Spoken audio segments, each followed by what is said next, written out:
বন্ধুরা, আজ আমি একেবারে হেলদিভাবে একটি টিফিন রেসিপি আপনাদের সাথে শেয়ার করছি। এই রেসিপিটি এতটাই ভালো লাগে খেতে যে একবার বানালে বারবার কিন্তু বানানোর জন্য রিকোয়েস্ট আসবে, তখন কিন্তু মুশকিলে পড়ে যাবে, এত ভালো হয় এটা। এই রেসিপিটি একবার বানাবেন বন্ধুরা, ভীষণ সুন্দর, খেতেও ভীষণ ভালো লাগে, আর টিফিনের জন্য একদম পারফেক্ট একটি রেসিপি। তো চলুন আর বেশি না দেরি করে আপনাদের সাথে শেয়ার করে নিই আজকের এই টিফিন রেসিপিটি আমি কিভাবে বানিয়ে নিচ্ছি। আমি এখানে এক বাটি একদম গমের ফ্রেশ আটা নিয়েছি, আর সেই আটার সাথেই দিয়ে দিয়েছি স্বাদ মতো নুন, অল্প একটু চিনি, আর দিয়েছি 1 টেবিল চামচ সাদা তেল দিয়ে খুব ভালো করে আটাটাকে প্রথমে আমি শুকনো অবস্থায় খুব ভালো করে সব কিছু মিশিয়ে নিয়েছি। তারপর অল্প অল্প জল দিয়ে সুন্দর একটা ডো তৈরি করে নেব। একেবারে সফট নরমভাবে ডোটা কিন্তু তৈরি হবে। নমস্কার, আমি রূপা, ব্লগস উইথ রূপা চ্যানেলে আপনাদের সবাইকে স্বাগত জানিয়ে আবারও প্রতিদিনের ন্যায় একটি সুন্দর রেসিপি নিয়ে হাজির হয়েছি আপনাদের মাঝে।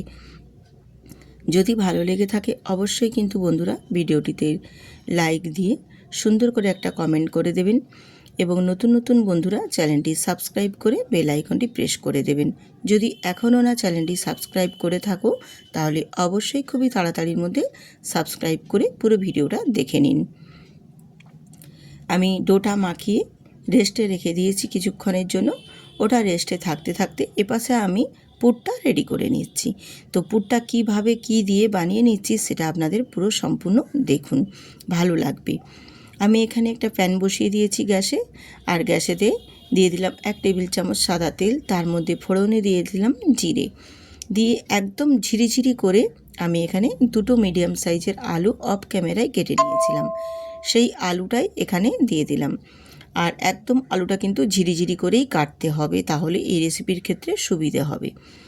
আর দিয়ে দিয়েছি আলুর মধ্যে স্বাদ মতো নুন, আর দিয়েছি হলুদের গুঁড়ো, দিয়ে খুব ভালো করে একদম সুন্দর করে আমি নুন আর হলুদটা আলুর মধ্যে লাগিয়ে নেব, এইভাবে নাড়াচাড়া দিয়ে। আর আলুগুলোকেও একটু কিছুক্ষণ সময় নিয়ে বেশ ভালো করে ভেজে নেব। আর যেহেতু আলুটা একদমই ঝিরিঝিরি করে কেটেছি, খুব বেশিক্ষণ সময় লাগবে না, খুবই তাড়াতাড়ি কিন্তু একদম আলুগুলো নরম হয়ে ভাজা হয়ে যাবে। তো আমি একটু সব কিছুটা মিশিয়ে নিয়ে তারপর ঢেকে দিয়েছিলাম, যাতে করে আলুটা খুবই তাড়াতাড়ির মধ্যে ভাজা হয়ে যেতে পারে, আর আলুগুলো বেশ তাড়াতাড়ি নরম হয়ে যাবে। এইভাবে আলুগুলোকে একটু ঝিরিঝিরি করে কেটে এরকমভাবে একটু নাড়াচাড়া করে আলুগুলোকে একটু ফ্রাই করে নিচ্ছি। আর এর সাথে আমি আরও কিছু উপকরণ অ্যাড করছি, পুরো ভিডিওটা দেখুন, স্কিপ করলে কিন্তু বুঝতে পারবে না স্টেপ বাই স্টেপ আমি কিভাবে আজকের এই রেসিপিটি বানিয়ে নিচ্ছি। পুরো সম্পূর্ণ ভিডিওটা দেখুন, আশা করছি ভীষণ ভালো লাগবে। আর যদি ভালো লেগে থাকে অবশ্যই কিন্তু আত্মীয় স্বজন পরিজনদের কাছে, বন্ধু বান্ধব সবের কাছে প্রচুর প্রচুর পরিমাণে একটু শেয়ার করে দেবেন। আমি এখানে আলুর সাথে পেঁয়াজ আর কাঁচা লঙ্কাও দিয়ে দিলাম। পেঁয়াজ কাঁচা লঙ্কাটা দিয়ে আলুটাকে নাড়াচাড়া করে একটু ঢেকে দিয়েছি, তাহলে আলুর সাথে পেঁয়াজ আর কাঁচা লঙ্কাটাও বেশ সুন্দর করে একটু ভাজা হয়ে যাবে। আর দেখুন পেঁয়াজের কালারটাও কিন্তু চেঞ্জ হয়ে গেছে, আধো আধো ভাজা হয়ে গেছে। আর পেঁয়াজটা একটু আধো আধো ভাজা থাকবে, সেই জন্যই আমি একটু দেরি করেই দিয়েছি। আলুটা প্রথমেই দিয়ে তারপর আমি পেঁয়াজটা দিয়েছি। আর আলুটা এইভাবে নাড়াচাড়া করার ফলে দেখো বেশ সুন্দরভাবে সেদ্ধ হয়ে গেছে। এবারে এর মধ্যে আমি দিয়ে দেব 2টো ডিম ফাটিয়ে। ডিমটা অবশ্যই দেবেন, তাহলে খেতে ভীষণ ভালো লাগবে। আলু আর ডিমের এই মিশ্রণটা খুব ভালো করে আমি নাড়াচাড়া করে এবারে সুন্দর করে একদম ঝুরিঝুরি করে বেশ ভালো মতো ভেজে নেব, যাতে ডিম আর আলু দুটোই একসাথে মিশে গিয়ে বেশ সুন্দর করে একদম ঝিরিঝিরি করে ভাজা হয়ে যায়। সেই পর্যায়ে কিন্তু অনবরত নেড়ে নেড়ে বেশ সুন্দর করে ভেজে নেব। তো দেখুন আমি কিন্তু বেশ সুন্দর করে একদম ভেজে নিয়েছি। দেখুন আলু আর ডিম দুটোই কিন্তু বেশ ভালো মতো আমার একদম ভাজা হয়ে রেডি হয়ে গেছে। আর এদিকে আমি যে আজকে রেসিপিটি বানাচ্ছি তার পুরটাও কিন্তু একদম পারফেক্টভাবে রেডি হয়ে গেছে। আমি এটা কিন্তু পুর হিসেবে বানানোর জন্যই রেডি করে নিচ্ছি। আপনারা চাইলে এখানে আলুর পরিবর্তে শুধু ডিম দিয়েও বানাতে পারেন, কিন্তু এখানে আমি একটু আলু দিয়েছি, খেতে ভীষণ ভালো লাগবে বলে। এবার এটা হয়ে গেছে, আমি নাবিয়ে একটা সাইডে রেখে দিলাম, ঠান্ডা হতে থাক। আর পুরটা ঠান্ডা হতে হতে এপাশে আমি যে আটাটা মেখে রেখেছিলাম সেটা আরও কতটা সফট এবং নরম হয়েছে আশা করি দেখলে বুঝতে পারছেন। এবারে এই ডোটা বেশ সুন্দর করে হাতে করে একটু ঠেসে ঠেসে এর থেকে নেচি কেটে নেব। ছোট্ট ছোট্ট আকারের কিন্তু নেচি কাটতে হবে, খুব বেশি বড় করে করা যাবে না, বা বেশি বড় করলেও কোনো অসুবিধে নেই, বড় বড় হবে টিফিন রেসিপিগুলো। আমি যেহেতু ছোট ছোট করে বানিয়ে নিচ্ছি সেই জন্য নেচিগুলোও ছোট ছোট করে রেডি করে নিচ্ছি। নেচি কয়েকটা আমার এখানে রেডি হয়ে গেছে। এবার এগুলোকে হাতে তালুতে ঘুরিয়ে গোল শেপ দিয়ে দিলাম। সবগুলোই বেশ সুন্দর করে গোল গোল করে রেডি করে নিয়েছি। আর এদিকে আমার পুরটাও ঠান্ডা হয়ে গেছে। এবারে আমি একটা করে নেচি, আটার নেচি হাতে নিব আর দিয়ে এইভাবে একটু ঘুরিয়ে ঘুরিয়ে গোল শেপ দেব। যেমন আমরা পুলি পিঠে বানাই, যে একটা আমরা বাটির মতো শেপ দিই, সেই রকমই বাটির মতো শেপ দিয়ে এবার ওর মধ্যে আমি আলু আর ডিমের মিশ্রণের যে পুরটা রেডি করেছিলাম সেই পুরটা দিয়ে দেব। পুরটা দিয়ে এবার মুখটাকে খুব ভালো করে কিন্তু চেপে দিতে হবে, যাতে না একটু পুরটা বাইরে বেরিয়ে আসতে পারে।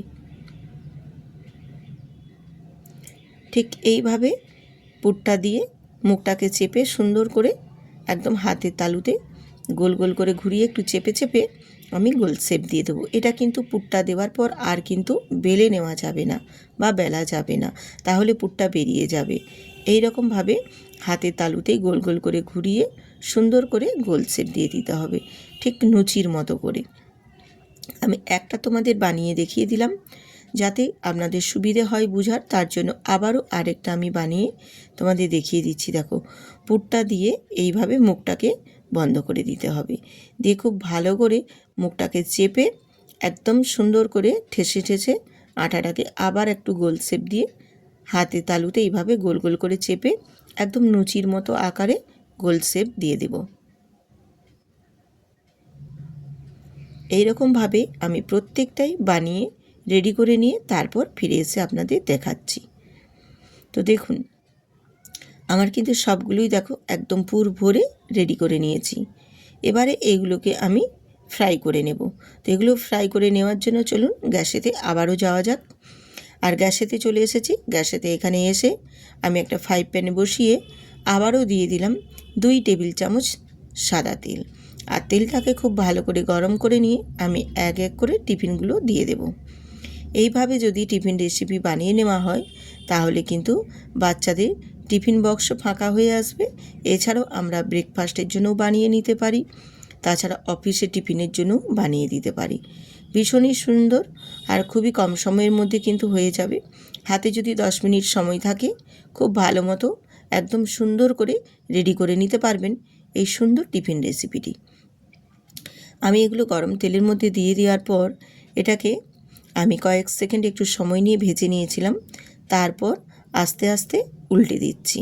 ঠিক এই রকমভাবে আমি একটা পাশ ভেজে নেওয়ার পর আরেকটা পাশও আবারও কয়েক সেকেন্ড সময় নিয়ে ভেজে নেব। তাহলে দুটো পাশ বেশ সুন্দর করে কিন্তু ভাজা হয়ে যাবে। আর বেশ একদম লালচে লালচে করে ভেজে নিতে হবে। উল্টে পাল্টে দুটো পাশ বেশ এই রকম নাড়াচাড়া দিয়ে উল্টে নেবেন, দিয়ে তেলের মধ্যে খুব ভালো করে লাল লাল করে ভেজে নিতে হবে।